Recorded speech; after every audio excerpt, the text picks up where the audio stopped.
말씀은 구약성경 940페이지 잠언서 26장 10절부터 17절까지 봉독합니다. 잔인이 온갖 것을 만들지라도 미련한 자를 고용하는 것은 지나가는 행인을 고용함과 같으니라. 개가 그 토한 것을 도로 먹는 것 같이 미련한 자는 그 미련한 것을 거듭 행하느니라. 네가 스스로 지혜롭게 여기는 자를 보느냐? 그보다 미련한 자에게 오히려 희망이 있느니라. 게으른 자는 길에 사자가 있다, 거리에 사자가 있다 하느니라. 문짝이 돌줄기를 따라서 도는 것 같이 게으른 자는 침상에서 도느니라. 게으른 자는 그 손을 그릇에 넣고도 입으로 올리기를 괴로워하느니라. 게으른 자는 사리에 맞게 대답하는 사람 7보다 자기를 지혜롭게 여기느니라. 길로 지나가다가 자기와 상관없는 다툼을 간섭하는 자는 개의 귀를 잡는 자와 같으니라. 예수님께서 산상에 예수님 말씀을 듣기 위해 온 사람들을 향해서 하나님을 공경하는 사람은 예수 그리스도를 따르고 예수 그리스도를 구주로 섬기는 사람은 여러 가지 교훈의 말씀을 하시다가 너희는 소금이다. 소금처럼 살아야 된다. 그리고 너희는 빛이다. 빛처럼 살아야 된다. 그렇게 교훈의 말씀을 하십니다. 제가 근간에 주례하면서 대부분 사람들에게 동일한 권면을 하는데 꼭 여자 남자 구분할 건 없지만 여성은 소금처럼 부엌에서 주방에서 소금을 많이 사용하니까 소금의 교훈을 가슴에 새기고 살아가. 그건 헌신, 희생. 소금이 자신을 녹여서 음식의 맛을 내는 것처럼 헌신과 희생의 삶을 잊지 말아라. 낮아짐의 삶을 잊지 말아라. 그렇게 교훈하고 남자에게는 너희는 빛이라 하셨는데 빛을 등경 위에 빛은 여러 사람에게 집안에게 비추기 위해서 약간 높은 책상 위 같은데 두는데 어떤 미련한 사람이 그 빛을 등불을 켜서 말 아래 책상 아래 땅바닥에 구석에 감추어진 데 두지 아니한다. 이렇게 말씀하신 것은 빛은 남자로서의 책임을 다해서 사명을 다해서 남에게 위로가 되고 힘이 되고 기쁨이 되는 삶이다. 그렇게 교훈을 합니다. 그런데 근간에 와서 현대인들의 삶을 놓고 보면 우리 그리스도인들도 그런 삶에 많이 미혹이 돼서 그것이 옳은 것처럼 정의인 것처럼 착각하고 사는 경우가 많은데 너희는 소금이다 하셨습니다. 자신을 희생하고 헌신하고 남을 섬기고 낮아져서 사는 게 진정한 신앙인의 모습이다. 그렇게 가르쳐 말씀하셨는데 근간에 보게 되면 착각하는 사람들, 미련한 사람들, 어리석은 사람들은 마치 인간 신앙인의 삶을 양재물, 옛날 우리 어렸을 때에 많이 집안에서들 사용하던 겁니다. 그거로 아주 좀 많이 때가 묻은 빨대에도 양재물을 섞어서 빨래를 했고 아주 독한 그런 소금처럼 생겼지만 소금 덩어리보다 큰 이제 그런 게 있는데 그렇게 사는 사람들이 참 많습니다. 남에게 악한 자극을 주고 남에게 폭언을 하고 남에게 아픔을 주고 남을 위협해서 자기 권리를 찾으려고 하는 사람들. 또 그런가 하면 너희는 세상의 빛이다 하셨는데 우리나라 60년대 말부터 70년, 80년대 우리 사회에 많이 이슈가 됐던 화염병처럼 그렇게 상대방을 위협하고 협박해서 자기 자신의 이득을 얻어내고 권리를 찾아내는, 그러면서도 그게 바로 우리 사회가 서로 존중하는 민주화 시대를 만들었다, 뭐 그렇게 말하는데 그건 아니죠. 진정한 민주화는 서로가 협력하고 돕고 서로를 이해하고 서로의 생각과 마음을 포용하는, 그게 민주화의 발전에 기여한 거지 화염병이 민주화에 기여했다 할 수는 없는 겁니다. 그런데 신앙생활하는 사람들 중에도 보면 나를 과시해야, 상대방을 위협해야 내 이득을 얻어내고 오늘 이 시대를 살아간다, 그렇게 착각하고 사는 사람들이 오늘 이 시대에 수도 없이 많습니다. 다시 한번 예수님을 따르기로 했고 예수를 믿고 예수님을 끝까지 섬기기로 했으면 예수님께서 우리로 하여금 어떻게 살라고 말씀하셨나, 대결의 시간이 온다든가 또 아니면 자기 이권의 문제에 개입이 되어 있다든가 할 때에도 우리가 선택할 수 있는 방법은 에덴 동산에서 아담과 하와가 선악과와 생명과 둘을 놓고 아마 그가 갈등하다가 마귀 말을 듣고 선악과를 따먹은 것 같은데, 예수님 말씀을 우리가 선택해서 우리 인생의 삶의 지표로, 교훈으로, 철학으로, 생명의 양식으로 삼아야 될 겁니다. 오늘 우리 시대에 혼란케 하고 우리 기독교를 마치 잘못 시대 사람들이 파악하도록 행동하는 그런 사람들, 우리 사회의 몇몇 단체만이 아니라 교회 오늘도 신앙생활하는 사람들 중에도 잘못 생각하고 잘못 판단하고 착각하고 사는 사람들이 많다 하는 것을 우리가 잊어서는 안 됩니다. 종교개혁이 우리는 흔히 마르틴 루터로부터 시작됐다 그렇게 알고 있지만, 그 전에도 많은 사람들이 이 신앙이 개혁되어야 된다 그렇게 외친 그런 사람들이 많았습니다. 그러니까 여명기, 종교개혁 여명기 시대의 설교가로 유명한 사보나 롤라라고 하는 신부가 있었는데, 그는 교회가 바뀌어져야 된다, 성도들이 바뀌어져야 된다, 이대로는 안 된다 그렇게 외치고 설교를 했던 그런 분입니다. 그런데 그분이 자신이 경험했던 이야기를 예화로 들었는데, 어느 날 새로 지어진 그때 말하면 캐톨릭 교회죠. 오늘은 말하면 성당, 그 앞을 지나가는데 어떤 여자 하나가, 처녀가 마리아상 앞에서 손을 모으고 합장하고 경배하더란 말입니다. 뭐 흔히 있는 일이니까 그 당시에는 그저 그러려니 했는데, 며칠 있다가 그 자리를 또 지나갔는데 역시 며칠 전에 본 처녀가 두 손을 합장하고 마리아 상 앞에서 경배하고 있어요. 이상하다.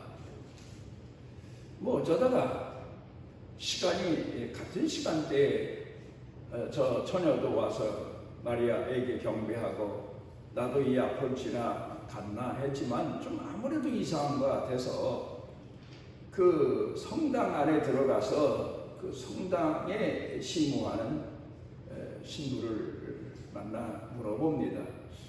내가 지난번에 지나갈 때에도 저 처녀가 마리아 상 앞에서 손을 모으고 마리아에게 경배를 하는 것을 봤는데 아무래도 오늘 가다 보니까 또 만났습니다. 또 그 사람을 봤습니다. 이 사람에 대한 이야기를 아십니까? 하고 물어봤더니 허허하고 웃으면서 하는 얘기가 그 성당을 지을 때에 이제 천주교는 그렇잖아요. 성당 가톨릭 교회를 지으면 조각하는 사람들을 불러오거나 미술가를 화가를 불러오죠. 그래서 마리아 상도 그리고 베드로, 요한, 야고보 사도들 상도 그리고 심지어는 저 창문 유리에다 그 그림을 유리에다 그리기도 하고. 그런데 특별히 가장 중요시 여기는 게 마리아 상입니다. 그래 이 마리아 상을 조각하는 그런 조각가를 불러봤더니 이제 모델이 필요하잖아요. 그 사람에게 마리아 상을 이 성당 앞에 조각해 달라고 부탁을 했더니 이 사람이 어디서 한 처녀를 데리고 왔더랍니다. 그리고 이 마리아 상의 모델로 쓰기 위해서다. 그리고는 그 처녀를 앞에 세워놓고는 그 처녀를 모델로 마리아 상을 조각을 했다는 겁니다. 그런데 그 후에 그 처녀가 자기가 마리아 상의 상을 조각하는 모델이 된 이후부터 자기가 마치 성모 마리아가 된 것처럼 늘 밥 먹고 잠자는 시간 빼고는 저 앞에 와서 저렇게 경배하고 늘 저렇게 있다고. 그러니까 자기 자신이 마치 마리아가 된 것처럼, 성모 마리아가 된 것처럼 착각하는 참 안타까운 그런 여인이 있었다. 이런 이야기를 예화로 들고 있습니다. 그러면서 하는 얘기가 그 당시에 그 성도들, 교회 다니는 사람들이 자기가 마치 마리아가 된 것처럼, 베드로가 된 것처럼, 요한이 된 것처럼, 거룩한 사람이 된 것처럼 착각하고 사는 사람들 참 많다. 그러면서 회개를 촉구하는 그런 설교를 한 적이 있습니다. 이 시대 신학가인 라인홀트 리버라고 하는 이가 사람들이 짓는 죄에 대해서 나열을 했는데 여러 가지 죄를 쭉 다 나열을 했습니다. 그러면서 하는 얘기가 죄의 뿌리가 뭐냐, 핵심적인 것, 죄의 씨가 뭐냐, 이걸 설명했는데 그건 바로 교만이다. 그러면서 하는 얘기가 이 교만에는 세 가지 교만이 있다. 첫째로는 권력, 자기 과시입니다. 내가 이런 사람이다. 자기 자신을 과시하는 죄를 범하는 그런 사람들이 많다. 그로 인해서 결국 죄를 범하게 된다. 그 뿌리는 교만이다. 그 다음에 두 번째로는 지식이다. 사람들이 많은 지식을 얻기 위해서 공부하고 노력하는 건 좋지만 자기 자신이 가지고 있는 지식을 과대평가하고 자기는 마치 이 시대의 지성인 것처럼, 지성인인 것처럼 이 시대에 스스로 자기 속에 지성인이라고 자처하는 사람들이 많다. 그것도 교만의 죄다. 자기 과시하기 위해서. 그 다음에 세 번째가 참 중요합니다. 도덕적인 교만이다. 우리가 하나님을 공경하고 신앙인으로 살다 보면 늘 교회를 위해서, 이웃을 위해서, 이 사회를 위해서, 우리가 사는 이 시대를 위해서 뭔가 헌신을 하고 희생하고 남들이 하지 못하는 선행을 행하게 되는데, 그런데 문제는 공로자로 자처하는 거예요. 이게 바로 문제라는 거예요. 제가 늘 이야기하는 대로 우리 예수 믿는 사람들은 선을 행하고 나서도 죄가 묻어나게 돼요. 왜요? 사람이 선한 일을 열심히 합니다. 땀 흘려서 일을 합니다. 그러면 좋은 일을 했어도 몸에 땀이 나는 것처럼 사람이 선한 일을 하고 나서도 자기 마음에, 양심에, 신앙에 때가 묻어요. 나만한 사람 없다. 내가 선한 일을 했다. 나는 의인이다. 착각하는 경우가 많습니다. 자기 자신이 죄인이라는 사실을 잊어버리고 살 때가 참 많습니다. 선을 행하고 좀 구제를 하고 남을 좀 도와주고는 나는 선한 사람이다. 이 시대에 하나님이 나한테 복 주실 사람이다. 그리고 모든 매사에 잘 안 들고 왜 내가 무슨 죄가 있다고 하나님이 이런 어려운 시련을 주시나 그렇게 착각하는 경우가 많다는 겁니다. 이것도 교만이라는 거예요. 자기 자신의 실체를 알지 못하는 것, 이게 참 큰 문제다. 그렇게 지적하고 있습니다. 오늘 여기 성경 본문으로 돌아가서 보면 스스로 나는 지혜롭다 하는 사람을 여기 설명하고 있습니다. 지혜로운 사람, 그 사람은 차라리 미련한 사람만도 못하다. 뭐 그런 걸 얘기하고 있습니다. 조목조목 설명을 하고 있는데 이런 사람은 어떤 사람인가? 나는 지혜롭다. 나는 선하다. 나는 하나님을 공경하는 신앙인으로 거의 가깝다. 이렇게 착각하는 사람은 결국 무엇과 같은가 하면 개가 토한 것을 다시 가서 먹는 것과 같다. 옛날엔 개들이 너무 줄인 시대라 사람도 배 줄이고 사는 시대였으니까 먹는 게 변변치가 않았죠. 그래 먹을 걸 주면 개걸스럽게 먹는다고. 짐승들 대부분 먹는 걸 보면 뭐 으르렁대면서 누가 뺏어 먹을까봐 그렇게 먹는 경우가 참 많죠. 그런데 개걸스럽게 먹다 보니까 체합니다. 그러면 토해내요. 그런데 나중에 돌아다니다가 배가 고프니까 또 와서 토한 것을 먹는다. 오늘 성경 본문 말씀 가운데 보게 되면 하나님을 공경하는 신앙인이 살면서 어쩌다가 실수를 하고 죄를 범하게 되는데 곧 돌이켜서 이건 죄다, 이건 실수다, 안 된다. 그래서 회개합니다. 회개하지만 다시 돌이켜서 그 죄를 범하는 것은 개가 토한 것을 먹는 것과 같다. 회개라는 말은 헬라어로 메타노에이라고 하는 단어인데 이 말은 돌아선다. 돌아서서 간다.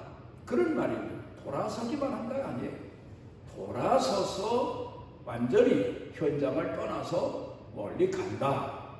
그런 뜻이 포함되어 있습니다. 그런데 현대인들은 성경 본문에 있는 말씀으로 돌아가서 보면 변명뿐이고 그리고 자기 정당화뿐이고 그리고 선한 진정한 신앙인으로 살지 못한다. 신학적으로 신앙은 모험이다. 되게 그렇게 말합니다. 도전이다. 그렇게 말합니다. 탐험과는 좀 다르죠. 모험과 도전은 현재 아는 것에 대한 열정이죠. 자기 자신이 현재 해야 될 일에 대해서 마땅히 해야 될 일에 대한 열정, 도전, 모험 뭐 그런 거라고 말하는데 신앙인은 이게 반드시 하나님 말씀을 순종하는 것도 그래요. 이게 얼마나 어렵고 힘든 일인지 몰라요. 그렇지만 모험하는 마음으로, 탐험하는 마음으로, 도전하는 마음으로 우리가 나아갈 때에 그 일이 이루어지게 되는데 오늘 성경 본문 말씀 가운데 보면 자신이 선한 생각을 했다고 해서 선한 자로 착각하고 의로운 일을 생각했다고 해서 의인으로 착각하는 것, 그게 바로 문제다. 예수님 당시에 두 권력자가 성경에 나오는데 하나는 헤롯입니다. 그런데 이 사람은 세례 요한이 하나님께로부터 보내진 선지자라는 사실을 알고 있었어요. 그런데 이 선지자가 하루는 자기에게 나타나서 자기 죄를 지적하는 겁니다. 동생의 아내를 취하는 것이 큰 죄다. 그리고 책망을 합니다. 그런데 옛날에 권력자를 선지자가 책망했다고 해서 이해하고 회개하는 경우가 그렇게 많지가 않습니다.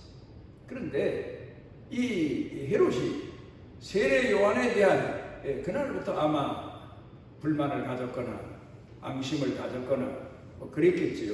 왜? 내 죄를 지적해서 나로 부끄럽게 만드나? 그랬겠죠.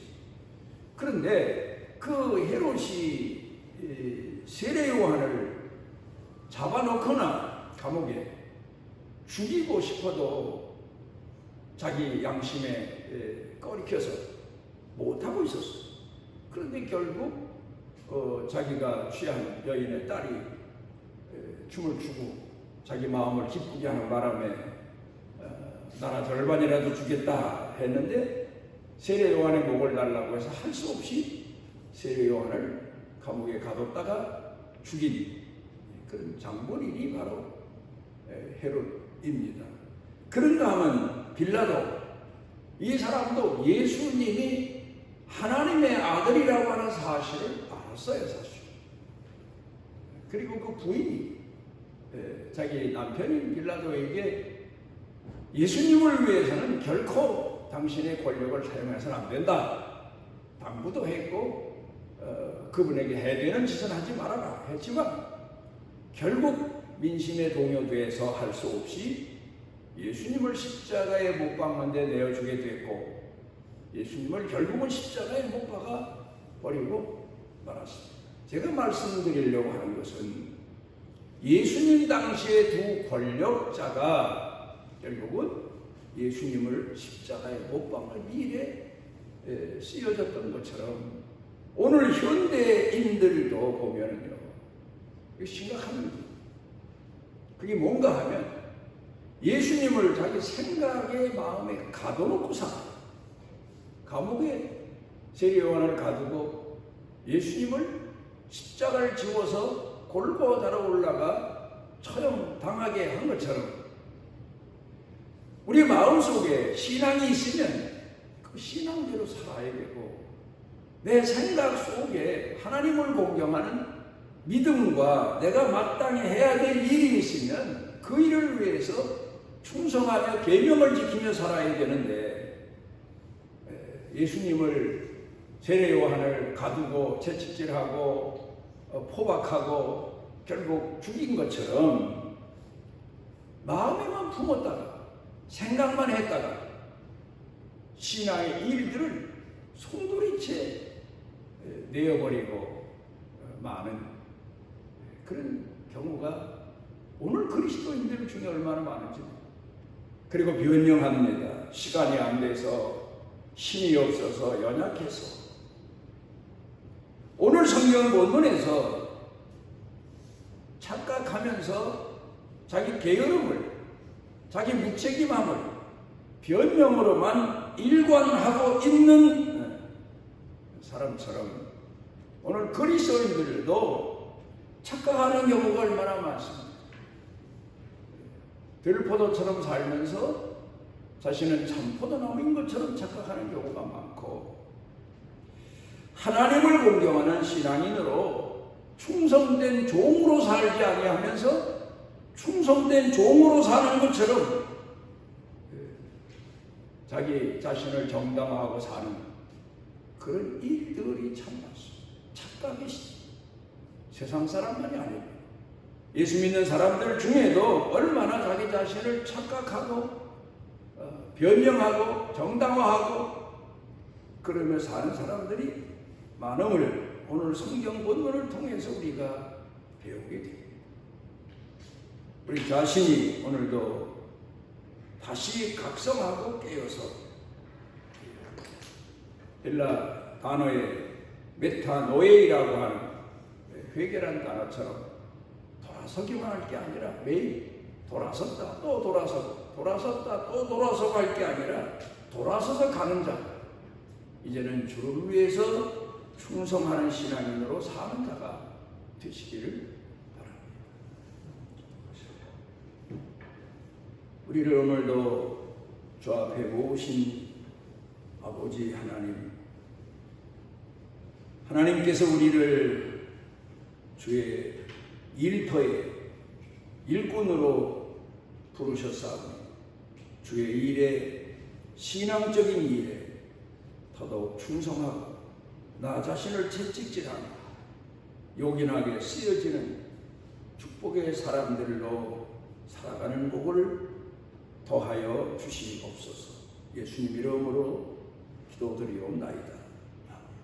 이스라엘의 하나님 여호와께서 그 날개 아래 보호를 받으러 온 내게 온전한 상 주시기를 원하노라. 미련하고 어리석은 양임에도 포기치 아니하시고 우리의 선한 목자가 되신 우리 주 예수 그리스도의 무한하신 은혜와 죄인 중에 죄인임에도 우리를 포기하지 아니하시고 품에 품으시고 긍휼을 베푸시는 아버지 하나님의 만극하신 사랑과 우리 속에 내재하시고 빛을 비추어 주시고 또 때로는 소금이 되게 하시는 성령님의 능력의 은총이 사랑하는 자녀들 머리 위에 영육간에 사는 생활 중에 일터 경영 중에 온 가족 온 교회 중에 넘치고 넘치도록 함께 하시기를 축원하옵나이다.